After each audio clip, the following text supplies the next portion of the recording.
Muchas gracias, muy buenas tardes a todos, les agradezco mucho su presencia, particularmente pues a las autoridades que nos acompañan, a mi delegado, a la directora general del ICA y a todos ustedes que realmente hacen que se den las condiciones para que estemos entusiasmados en continuar este trabajo que es arduo, es pesado.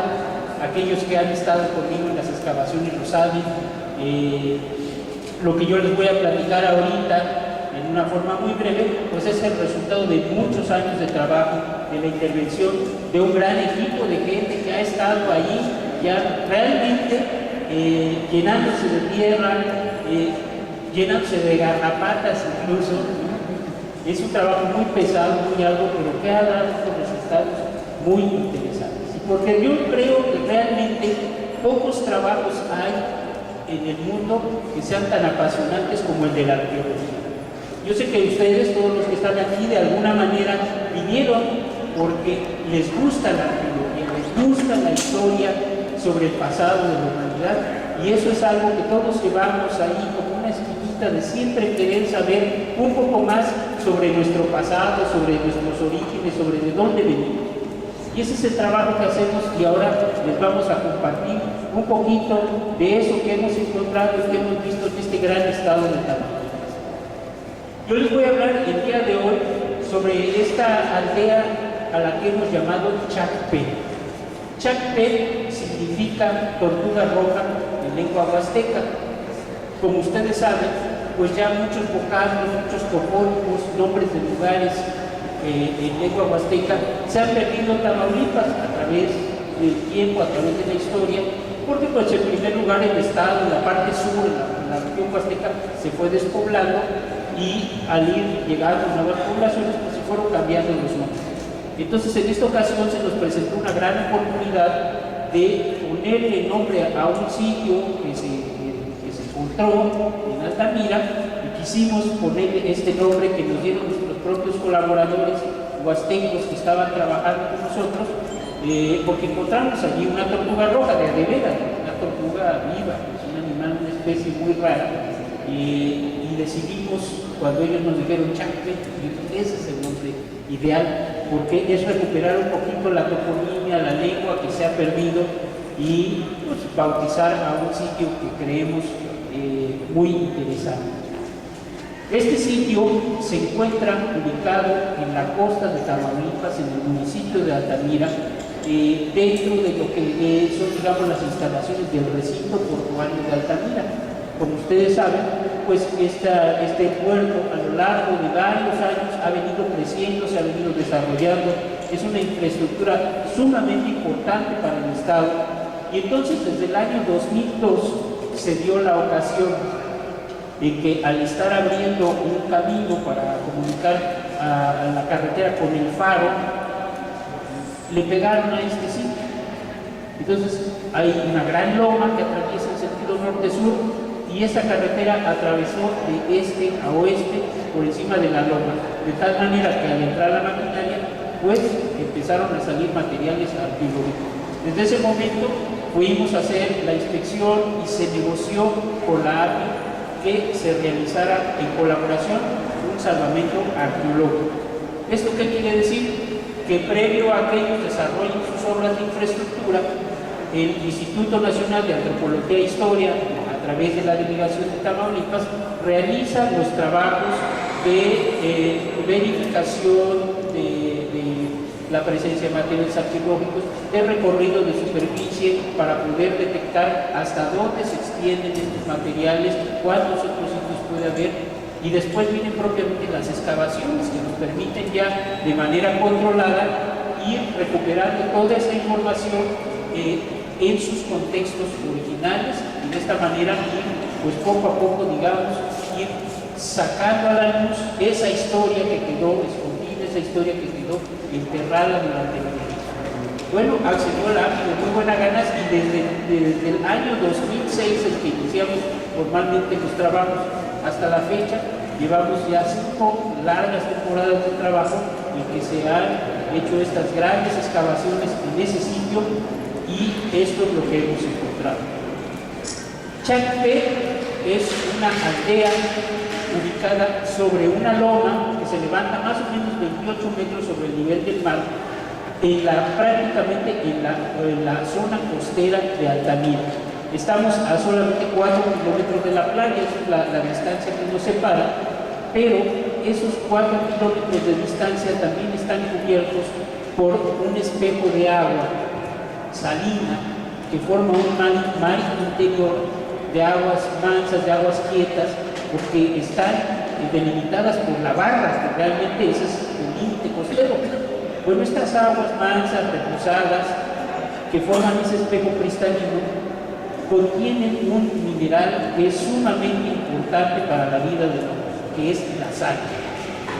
Y entonces esto hace que esas marismas pues luzcan blanquecinas, que de lejos se vean reflejos como de plata. Eso es algo muy interesante, porque no solamente debió haber sido un paisaje muy atractivo en la época prehispánica, sino que realmente creemos, y aunque no tenemos todavía evidencia directa, pero sí indirecta, creemos que esta sal es lo que le dio su importancia, su riqueza, su poder a Chaxpet para poder adquirir o producir la riqueza y variedad de materiales que ustedes van a ver en esta fotografía.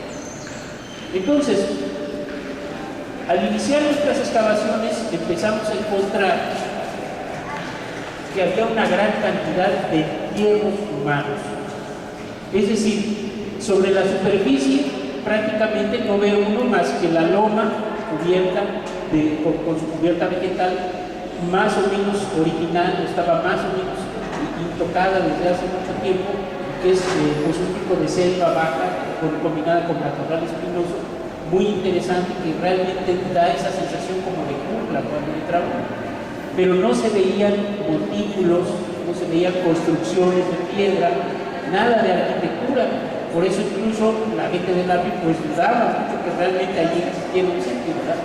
Cuando empezamos a excavar bajo la superficie, apenas a 20 centímetros de profundidad, empezaron a salir en algunas partes los primeros entierros humanos.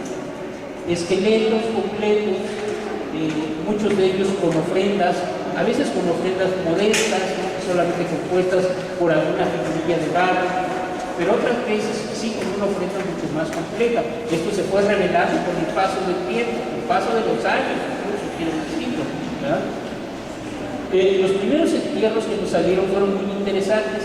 Esto fue en la parte, digamos, en el extremo sur del sitio.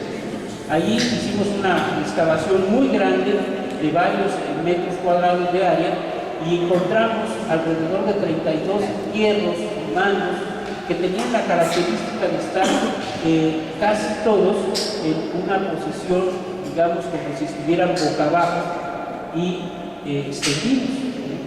Esto fue muy interesante porque la primera sensación que tuvimos es de que pareciera haber sido un entierro colectivo, es decir, como si se hubiera dado ese evento en un solo momento. Y esto nos llamó la atención porque junto salió una ofrenda compuesta por 4 grandes metates de piedra que estaban usados además, pero son metates enormes, metates de más de 1 metro de longitud. Creo que el más largo tiene como 1,20 metros de longitud y anchos, ¿verdad? De tal manera que estos se encontraron colocados, digamos, de perfil, como le llamamos nosotros, puestos de canto y con las manos de metates entremetidas entre uno y otro metate. Entonces daba la sensación de ser una ofrenda muy importante, una ofrenda votiva, y alrededor estos 32 esqueletos que además tienen como característica que la gran mayoría de ellos corresponden a mujeres jóvenes entre 15 a 25 años normalmente. Después ya descubrimos que no, o sea, ya haciendo el análisis más fino, más puntual, fuimos descubriendo que no todos los entierros correspondían a la misma época, pero sí al menos podíamos entender que toda esa área, que fue un área doméstica, es decir, un área donde encima había casas, fue utilizada también para sepultar a sus muertos en distintas épocas, pero este nos dio un primer marcador, un periodo temporal con la cerámica asociada que apunta hacia más o menos entre los años 500 a.C. al 100 a.C. Entonces estamos hablando de que ya de por sí era una aldea bastante antigua, ¿no? Esto se ubica dentro de lo que nosotros llamamos periodo preclásico, que es una palabra que todos los que han leído algo de arqueología o que han visitado un museo normalmente encuentran, ¿verdad? Preclásico, clásico, posclásico, ¿no? Bueno, esto se refiere a un periodo de tiempo en el que las sociedades mesoamericanas, es decir, la civilización mesoamericana, apenas estaba en proceso de formación, ¿no? Es la época todavía en que los olmecas todavía están, digamos, en su etapa final allá en la zona de Tabasco, del sur de Veracruz, y es un momento importante, digamos, dentro del desarrollo de la cultura de la Huasteca. Pero oigan bien nuestra diferenciación, cultura de la Huasteca, pero no estoy diciendo de la cultura huasteca, porque ahorita, como vamos a ver, esto tiene sus bemoles. Entonces, resulta que durante este tiempo es cuando vemos que hay un periodo de expansión de la población huasteca por todo el sur de Tamaulipas, ¿verdad? Es el momento en que nosotros estamos viendo el mayor número de aldeas. ¿Por qué les digo esto? Porque junto con este proyecto también estuvimos desarrollando paralelamente otro que se llama asentamientos prehispánicos de la cuenca lacustre del Tamesí. Durante esas temporadas que logramos realizar, detectamos más de 50 nuevos sitios arqueológicos alrededor de todas las lagunas que se encuentran en la zona de Tampico, Altamira y en los límites con Veracruz, ¿no? La laguna de Pueblo Viejo y el río Pajo. Entonces, de esos 50 sitios, más de la mitad corresponden a ese mismo periodo, digamos, del preclásico tardío, que es el mismo momento en que Chapec está fichado. Y entonces vemos que Chapec es una aldea que corresponde a ese mismo tiempo, que es contemporánea, que está en vigencia en ese mismo momento que las otras aldeas que encontramos, pero con una enorme diferencia. Eso fue lo que a mí me llamó la atención, porque todas las otras aldeas que he recorrido y que he investigado, aunque todavía no todas están bien excavadas, pero no existe la riqueza y la variedad de material arqueológico que encontramos en Chapec. Aquí lo que nos llamó la atención inmediatamente es que la calidad de los materiales descubiertos, de las figurillas, de los objetos de hueso, de concha, es de una calidad superior, de una estética muy relevante, muy fina, de muy buen gusto y además con materiales diferentes en cuanto a sus formas. Continuamos nuestras excavaciones en un área donde suponemos que existió un montículo y creemos que sí, porque había una pequeña elevación, pero no más de 40 centímetros de altura. Al estar excavando encontramos allí los pisos subsecuentes de varias ocupaciones del montículo que correspondían a diferentes casas que existieron allí. Y abajo de esos pisos se encontraron también más entierros y se encontraron un conjunto de piezas muy interesantes labradas en piedra verde. Estas piezas, aunque no son, digamos, estéticamente muy atractivas, sí revelan algo que es muy importante: un contacto de esta región con una zona lejana en donde se trabajaba esa piedra verde, que probablemente se trata de jadeíta.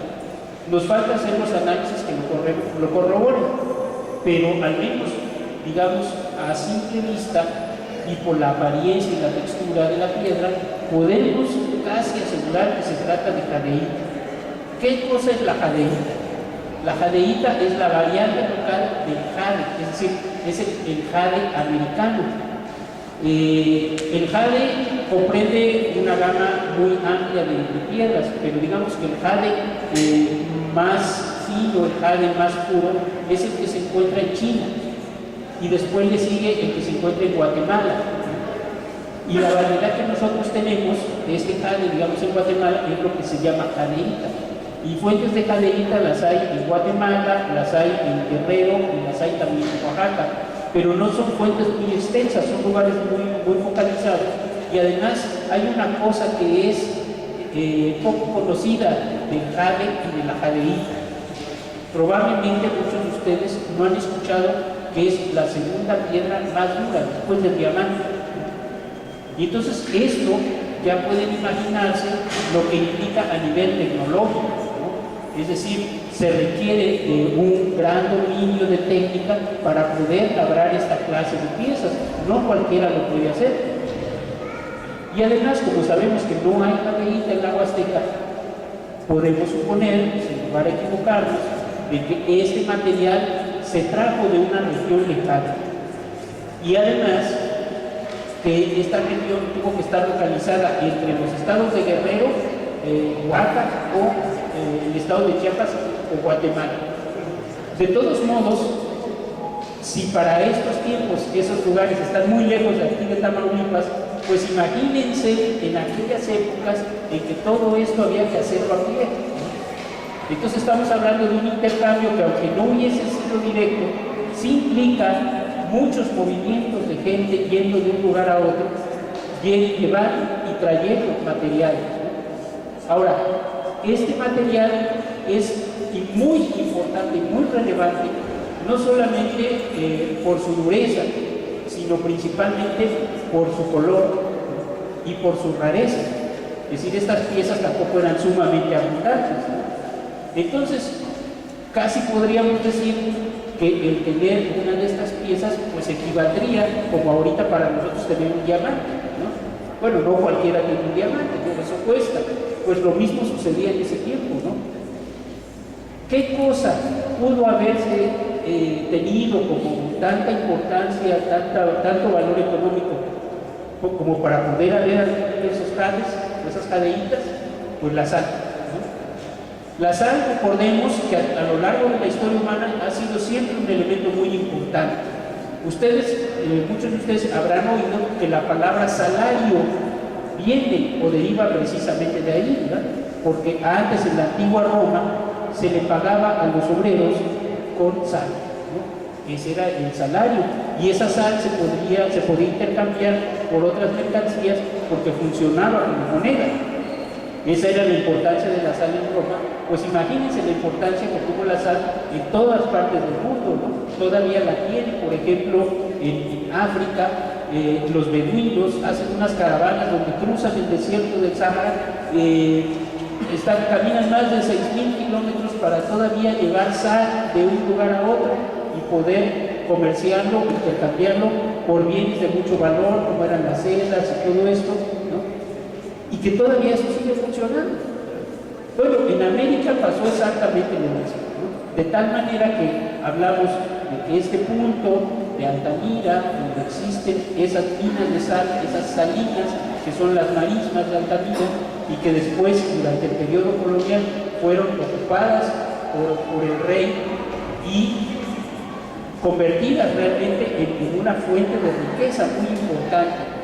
Durante toda la colonia se siguieron explotando, y todavía hasta los años 50 del siglo pasado, esas salinas fueron algunas de las más importantes del país. La sal de allí se exportaba a muchos países y surtía gran parte de la demanda nacional, solamente hasta que las de Guerrero Negro, en Sonora, pues vinieron, digamos, a ocupar el lugar, y las de Altamira empezaron a decaer, pues hasta llegar a una situación ahorita, vamos a decir, lamentable, porque pues se ha convertido en una cooperativa muy pequeña, ¿no?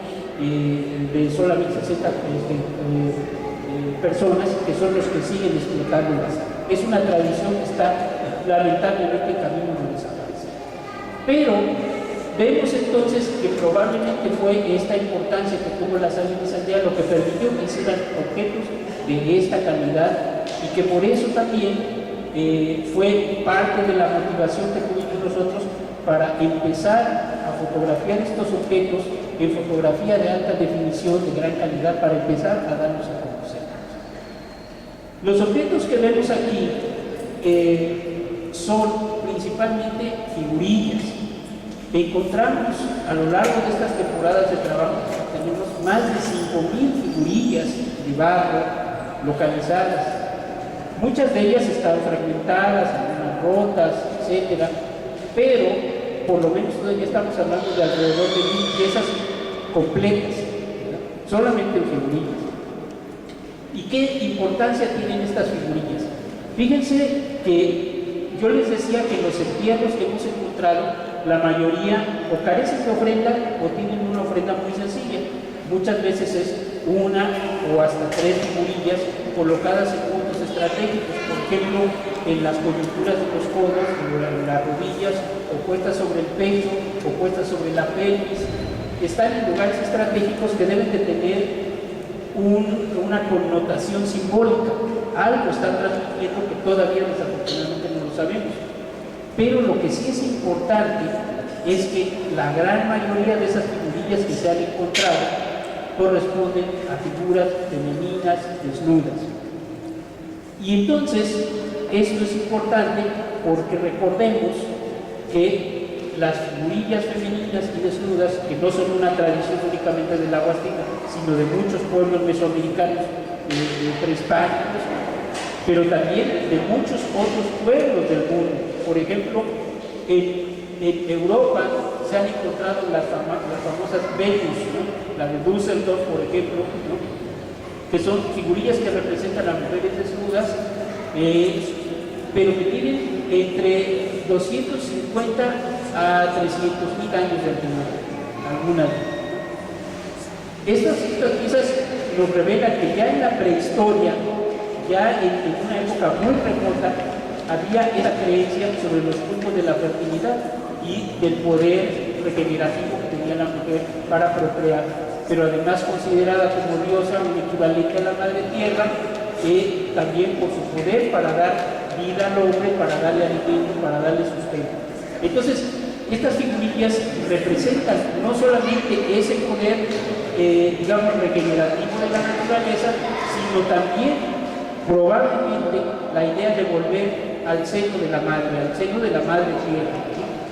Y entonces probablemente por eso se colocaban esas figurillas, les digo, y en lugares estratégicos.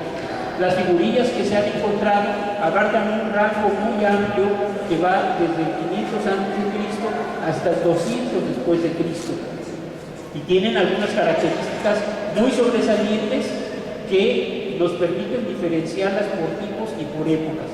Las hay unas muy sencillas en decoración y las hay otras pintadas, ricamente decoradas, con signos o símbolos que también son todavía un reto para saber qué mensaje es el que están transmitiendo. Otros elementos muy importantes que se han encontrado son principalmente los ajuares u ornatos con los que enterraban a los muertos.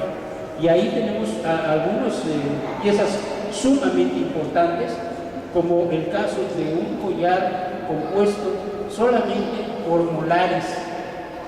Estamos hablando de cerca de 200 molares que fueron perforados y atados con hilos para hacer un collar de varias piezas con el que se sepultó a un personaje, que iba acompañado también con un fémur labrado. Y esto probablemente nos está indicando una cierta posición social, ¿no? Una cierta posición de jerarquía. Encontramos también en la temporada antepasada un entierro sumamente interesante, porque se trata de una niña de aproximadamente unos 15 años de edad, pero cuyos huesos se encontraron pintados en color rojo, ¿no? El color rojo sí se utilizó en entierros prehispánicos, pero por primera vez lo encontramos en la zona huasteca. Pero esto era una práctica de los mayas del clásico, ¿no? Es decir, en Palenque esto es muy común, ¿no? Se recordarán cuando se dio la noticia de que se encontró a la reina roja, por ejemplo, ¿no? De Palenque. Entonces era esta mujer muy poderosa en un sarcófago similar al de Pacal y cubierta toda con polvo de cinabio rojo, ¿no? Lo cual revela su rango y su realeza y su relación con la divinidad. Entonces es muy raro este caso que nosotros encontramos acá, porque no sabemos, todavía no tenemos bien claro, parece ser que se trata de hematita, un mineral ferroso que fue utilizado para revestir el cuerpo, ¿verdad? Pero no sabemos si tenía esa misma connotación religiosa, pero es muy probable, y si es así, probablemente tengamos otra vez un caso de una distinción de un personaje de cierto rango y nivel que está siendo sepultado allí en Chapultepec. Estas cosas pues nos dan, digamos, una idea acerca de cómo vivía esta población en la antigüedad. ¿Quiénes pudieron ser? Porque miren, los esqueletos que hemos encontrado hasta ahora nos revelan ciertas diferencias fisonómicas. Hemos encontrado, por ejemplo, unos entierros que su estatura más o menos ronda entre 1,45, 1,50 de estatura, de complexión robusta, y que normalmente murieron en una edad que no es muy avanzada, probablemente entre los 25 o 35 años de edad. Solamente tenemos un caso donde probablemente se trata de una mujer que supera los 50 años de edad. Entonces estamos hablando de periodos de vida o de expectativas de vida para esa época prehispánica que realmente eran cortas comparadas con la expectativa de vida de hoy, ¿no? Estamos hablando de un rango entre 40 y 50 años de vida, ¿no? Que a lo mejor no es muy distinto de la expectativa de vida que tenían los romanos también, ¿no? En aquella época, hace 2000 años. Bueno, pero también hemos encontrado otros entierros que tienen una estatura mucho mayor y que además la forma de su cráneo se asemeja mucho a la de los enterramientos, por ejemplo, de la cueva de la Candelaria en Coahuila. Entonces esto nos está indicando que probablemente tenemos viviendo en la misma aldea al mismo tiempo población, vamos a decir, de tipo mesoamericano, ¿no? Parecidos como a los mayas, por ejemplo, y población de tipo norteño, ¿no? De la gente, digamos, más relacionada con la cultura de cazadores-recolectores, ¿no? Y entonces esto pues está empezando a resultar interesante porque nos habla quizás de un momento en que realmente están coexistiendo pacíficamente dos poblaciones que son físicamente diferentes y que culturalmente también tienen raíces distintas, pero que sin embargo están conviviendo, coexistiendo y probablemente procreando hijos. Y eso pues resulta sumamente atractivo, sumamente interesante, porque normalmente en la historia mesoamericana hemos hablado de las culturas, de los pueblos, de la gente, como si fueran grupos homogéneos, hasta cierto punto aislados unos de otros, ¿no? Con poco contacto. Y lo que estamos viendo es una cosa diferente. También déjenme decirles que los estudios que se han venido haciendo acerca de las enfermedades, es decir, de la patología que presentan los entierros, pues nos da unos indicadores de salud que señalan que vivían en condiciones realmente muy difíciles, ¿no? Hay muchas huellas que revelan, por ejemplo, procesos infecciosos constantes, ¿no? Que hacen que los huesos se inflamen y que dejen marcas como estrías, ¿no? Esto nos indica que estaban expuestos a condiciones de constantes heridas, de fracturas que quizás no eran bien atendidas y se infectaban, ¿no? Y esto los mantenía, pues digamos, en procesos infecciosos de largo tiempo. También se han detectado, por ejemplo, unos casos de caries muy extremas, ¿no? En aquel tiempo pues no existían los procedimientos que hoy se tienen para poder tratar las caries, de tal manera que una pequeña infección de caries se podía convertir en un problema realmente grave, ¿no? Que se ve con los casos que tenemos, pues que fue gente que sufrió mucho, ¿no? Del dolor de dientes, del dolor de muela, de inflamaciones, y pues que tuvieron que soportar en esas condiciones, ¿no? También, bueno, hay que ver cuando uno camina por esos lugares y se da cuenta de cuál es el entorno que tiene, pues está lleno de agua, hay ríos a los lados, hay lagunas, hay pantanos, ¿no? Hay muchas alimañas, hay muchas víboras, hay muchos mosquitos, hay lagartos, ¿no? Y entonces, pues, esto significa una vida sumamente dura, sumamente riesgosa, constantemente amenazada pues, por la picadura de algún animal ponzoñoso que pues lógicamente en esas condiciones produce sus procesos infecciosos que deben haber hecho la vida muy difícil, además con el calor, con los mosquitos todo el tiempo. Por eso es que se me hace todavía más interesante que bajo circunstancias tan arduas, tan difíciles, hayan logrado hacer estos objetos muy hermosos, muy cotidianos, que nos hablan también a la vez de un modo de vida muy sencillo. Ustedes van a ver en algunas de estas fotografías, por ejemplo, esta que vemos aquí. Esta a mí me parece una pieza verdaderamente sencilla, ¿no? En todo lo que yo he conocido de arte mesoamericano, en el Museo Nacional de Antropología, por ejemplo, en la Ciudad de México, nunca he visto una pieza como esta. Nos habla de una persona realmente humana, no es aquella figurilla, digamos como las mexicas, ¿no? Esas figuras tiesas, duras, ¿no? Rígidas, estoicas, ¿no? Estamos viendo aquí una mujer que está en una posición simplemente de reflexión, está pensando, ¿no?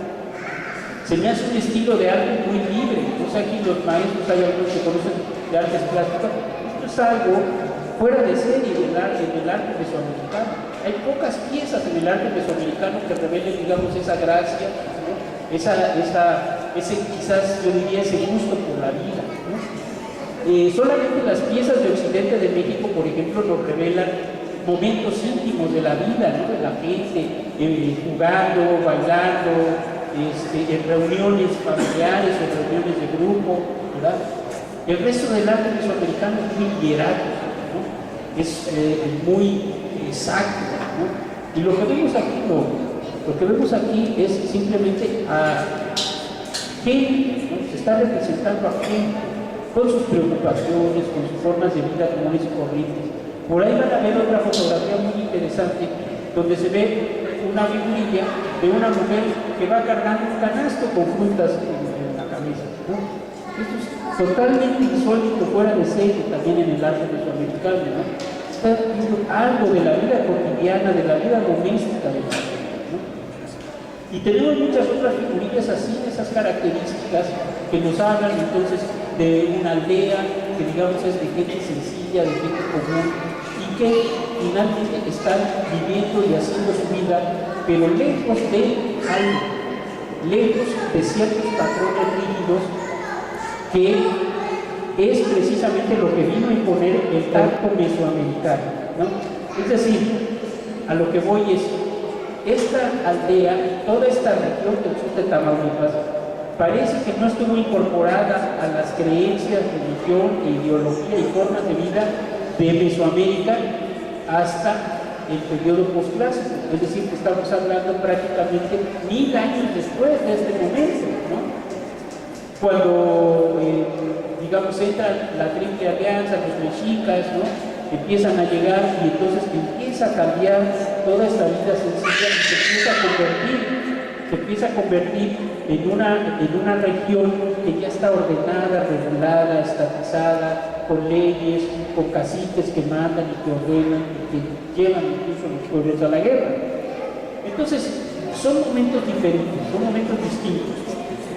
Y es quizás también solo hasta el periodo postclásico en que probablemente llega o sucede algo que la población original es la que, vamos a decir, se conoce como población huasteca. Hasta este momento, en lo que hemos hablado, no tenemos evidencia realmente de que esta gente sea huasteca. Es probable, pero no lo sabemos. Pero lo que sí sabemos es que los huastecos con los que se topó Cortés probablemente no tienen una relación directa, es decir, que no estén emparentados genéticamente, ¿no? Entonces, estamos hablando de un periodo anterior a la integración a la corriente mesoamericana que empieza a suceder quizás hasta el año 900 o 1000 después de Cristo. Y aquí estamos hablando de un periodo mucho más antiguo, que es entre el 500 al 500 antes de Cristo al 200 después de Cristo. Entonces, aquí finalmente ya para valorar lo que nosotros les presentamos en esta colección es un conjunto de fotografías de las piezas más relevantes que hemos encontrado en Chapet a lo largo de estas 5 temporadas. No son todos los objetos, hay más, pero estos son algunos de los más preciosos y que gracias a la fotografía que hizo Luis Martín Martínez, un antropólogo visual, fotógrafo profesional, se logró esta calidad de fotografía que es equiparable a la que él mismo, ese mismo fotógrafo, hizo para el Museo Nacional de Antropología e Historia. Así que lo que estamos viendo aquí es de verdad buena calidad. Y segundo lugar, estas piezas por sí mismas, es decir, a través de la imagen y de la fotografía, se revela pues no solamente la calidad plástica, la sensibilidad de este pueblo para crear estas obras, sino también nos deja ver a través de estas imágenes un poco de su historia, y no solamente de esa historia que se escribe con mayúscula, sino también de la historia más íntima, ¿no? De la historia doméstica, de la historia personal de estos individuos que fueron gente común, pero que probablemente algunos de ellos también tuvieron un lugar especial en la comunidad como líderes, como jefes, gente distinguida que ejercía el poder. Yo los invito que observen estas fotografías, que las aprecien, que valoren toda la carga histórica, cultural y estética que tienen, que la disfruten, porque yo espero, este es el inicio apenas, digamos, de la difusión que estamos haciendo de estos materiales, pero yo espero que pronto veamos publicado un libro donde podamos dar a conocer todos los detalles de todo esto que ahorita les he platicado de manera muy resumida, ilustrado con estas magníficas fotografías. Aquí dejo mi charla y si tienen alguna pregunta, algún comentario, quedo a sus órdenes. Muchísimas gracias.